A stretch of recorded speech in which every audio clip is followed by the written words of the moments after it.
science supports everything I've written. This book is not an academic research paper, it's an operating manual. You'll find wisdom and practical advice front and center as I explain the science of how to create and change your habits in a way that is easy to understand and apply. The fields I draw on: biology, neuroscience, philosophy, psychology, and more have been around for many years. What I offer you is a synthesis of the best ideas smart people figured out a long time ago, as well as the most compelling discoveries scientists have made recently. My contribution, I hope, is to find the ideas that matter most and connect them in a way that is highly actionable. Anything wise in these pages you should credit to the many experts who preceded me. Anything foolish, assume it is my error. The backbone of this book is my first-step model of habits: cue, craving, response, and reward, and the 4 laws of behavior change that evolve out of these steps. Readers with a psychology background may recognize some of these terms from operant conditioning, which was first proposed as stimulus, response, reward by B.F. Skinner in the 1930s and has been popularized more recently as cue, routine, reward, and the power of habit by Charles Duhigg.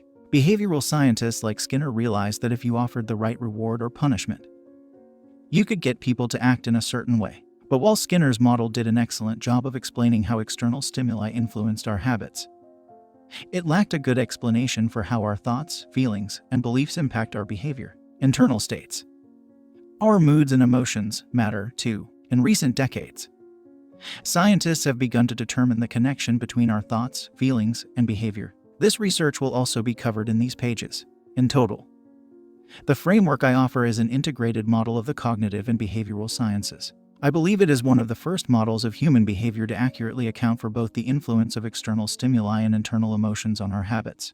While some of the language may be familiar, I am confident that the details and the applications of the 4 laws of behavior change will offer a new way to think about your habits. Human behavior is always changing, situation to situation, moment to moment, second to second.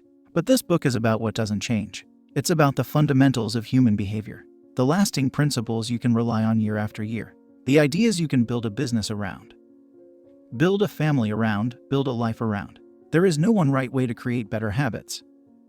But this book describes the best way I know, an approach that will be effective regardless of where you start or what you're trying to change. The strategies I cover will be relevant to anyone looking for a step-by-step system for improvement, whether your goals center on health, money, productivity, relationships, or all of the above, as long as human behavior is involved.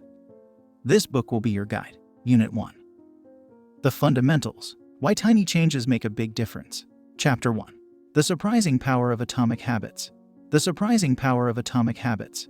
The fate of British cycling changed one day in 2003. The organization, which was the governing body for professional cycling in Great Britain, had recently hired Dave Brailsford as its new performance director. At the time, professional cyclists in Great Britain had endured nearly 100 years of mediocrity. Since 1908, British riders had won just a single gold medal at the Olympic Games, and they had fared even worse in cycling's biggest race, the Tour de France. In 110 years, no British cyclist had ever won the event. In fact, the performance of British riders had been so underwhelming that one of the top bike manufacturers in Europe refused to sell bikes to the team because they were afraid that it would hurt sales if other professionals saw the Brits using their gear. Brailsford had been hired to put British cycling on a new trajectory. What made him different from previous coaches was his relentless commitment to a strategy that he referred to as the aggregation of marginal gains, which was the philosophy of searching for a tiny margin of improvement in everything you do. Brailsford said, the whole principle came from the idea that if you broke down everything you could think of that goes into riding a bike and then improve it by 1%, you will get a significant increase when you put them all together. Brailsford and his coaches began by making small adjustments you might expect from a professional cycling team. They redesigned the bike seats to make them more comfortable and rubbed alcohol on the tires for a better grip. They asked riders to wear electrically heated overshorts to maintain ideal muscle temperature while riding and used biofeedback sensors to monitor how each athlete responded to a particular workout. The team tested various fabrics in a wind tunnel and had their outdoor riders switch to indoor racing suits, which proved to be lighter and more aerodynamic. But they didn't stop there. Brailsford and his team continued to find 1% improvements in overlooked and unexpected areas. They tested different types of massage gels to see which one lead to the fastest muscle recovery. They hired a surgeon to teach each rider the best way to wash their hands to reduce the chances of catching a cold. They determined the type of pillow and mattress that led to the best night's sleep for each rider. They even painted the inside of the team truck white. which helped them spot little bits of dust that would normally slip by unnoticed but could degrade the performance of the finely tuned bikes. As these and hundreds of other small improvements accumulated, the results came faster than anyone could have imagined. Just 5 years after Brailsford took over, the British cycling team dominated the road and track cycling events at the 2008 Olympic Games in Beijing, where they won an astounding 60% of the gold medals available. 4 years later, when the Olympic Games came to London, the Brits raised the bar as they set 9 Olympic records and 7 world records. That same year, Bradley Wiggins became the first British cyclist to win the Tour de France. The next year, his teammate Chris Froome won the race, and he would go on to win again in 2015, 2016, and 2017, giving the British team 5 Tour de France victories in 6 years. During the 10-year span from 2007 to 2017, British cyclists won 178 World Championships and 66 Olympic or Paralympic gold medals and captured 5 Tour de France victories in what is widely regarded as the most successful run in cycling history. How does this happen? How does a team of previously ordinary athletes transform into world champions with tiny changes that, at first glance, would seem to make a modest difference at best? Why do small improvements accumulate into such remarkable results? And how can you replicate this approach in your own life? Why small habits make a big difference. It is so easy to overestimate the importance of one defining moment and underestimate the value of making small improvements on a daily basis. Too often, we convince ourselves that massive success requires massive action. Whether it is losing weight, building a business, writing a book, winning a championship, or achieving any other goal, we put pressure on ourselves to make some earth-shattering improvement that everyone will talk about.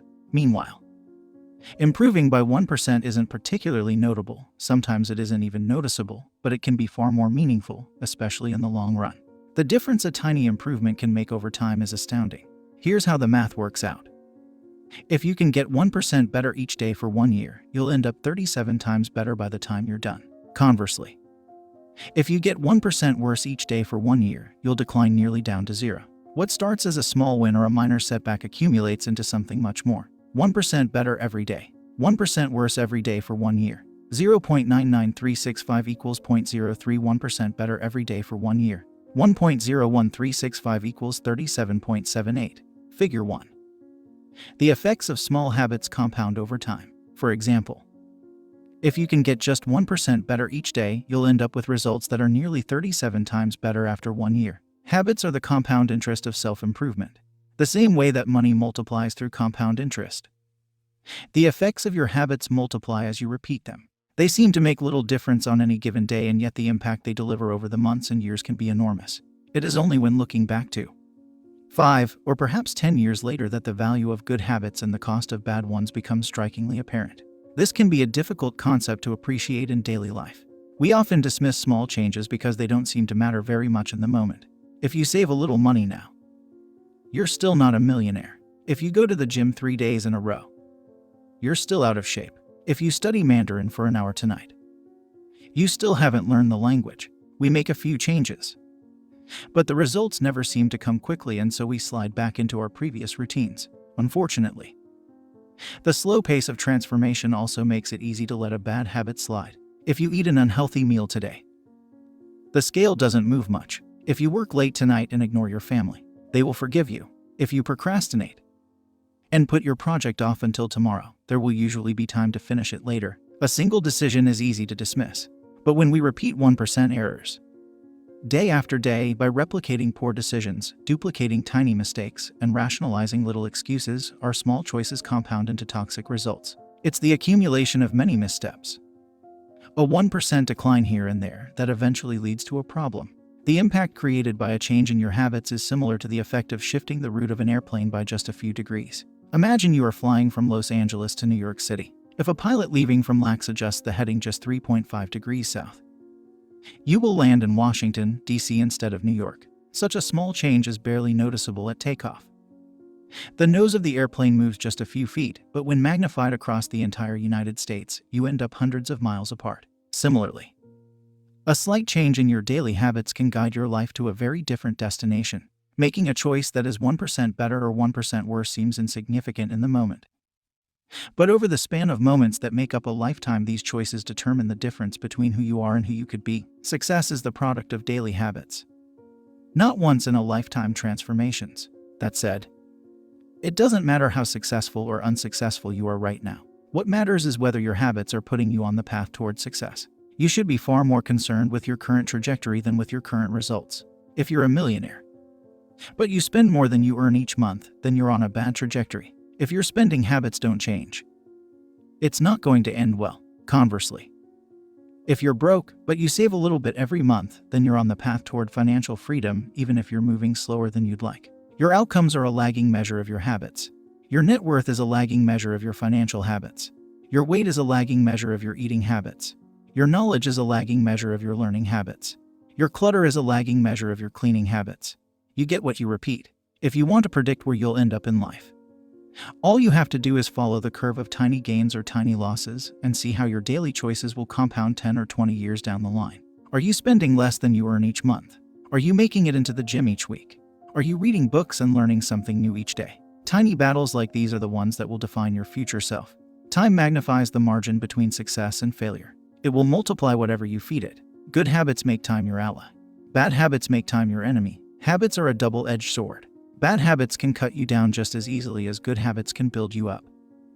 Which is why understanding the details is crucial. You need to know how habits work and how to design them to your liking, so you can avoid the dangerous half of the blade. Your habits can compound for you or against you. Positive compounding. Productivity compounds.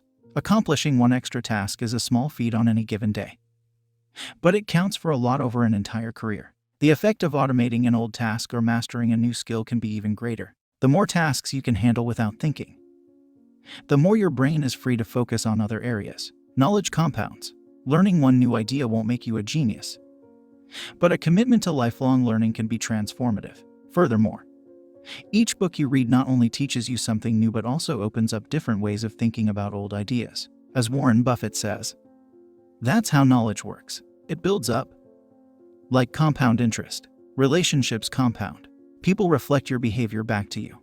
The more you help others, the more others want to help you. Being a little bit nicer in each interaction can result in a network of broad and strong connections over time. Negative compounding. Stress compounds. The frustration of a traffic jam. The weight of parenting responsibilities. The worry of making ends meet. The strain of slightly high blood pressure. By themselves, these common causes of stress are manageable, but when they persist for years, little stresses compound into serious health issues. Negative thoughts compound. The more you think of yourself as worthless, stupid, or ugly, the more you condition yourself to interpret life that way. You get trapped in a thought loop. The same is true for how you think about others. Once you fall into the habit of seeing people as angry, unjust, or selfish, you see those kind of people everywhere. Outrage compounds. Riots, protests, and mass movements are rarely the result of a single event. Instead, a long series of microaggressions and daily aggravations slowly multiply until one event tips the scales and outrage spreads like wildfire. What progress is really like. Imagine that you have an ice cube sitting on the table